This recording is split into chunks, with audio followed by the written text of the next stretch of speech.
நிலைமைகள்ல ஒரு இக்கட்டான நேரத்துல போகும்போது ஆண்டவரை நல்லா தேடுவாங்க.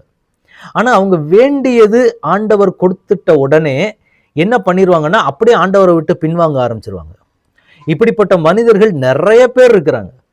விசுவாசத்தை விட்டு வழி விலகி அது வரைக்கும் ஆலய வருகை சரியா இருக்கும், தேவனுடைய சமூகத்துல ஜெபிக்கிற காரியங்கள் எல்லாமே கரெக்டா இருக்கும். ஆனா என்ன பண்ணிருவாங்க அப்படின்னா, அந்த ஆசீர்வாதம் வந்ததுக்கு பிறகு அப்படியே கொஞ்சம் கொஞ்சமா எல்லாமே பேக் அடிக்க ஆரம்பிச்சிருவாங்க.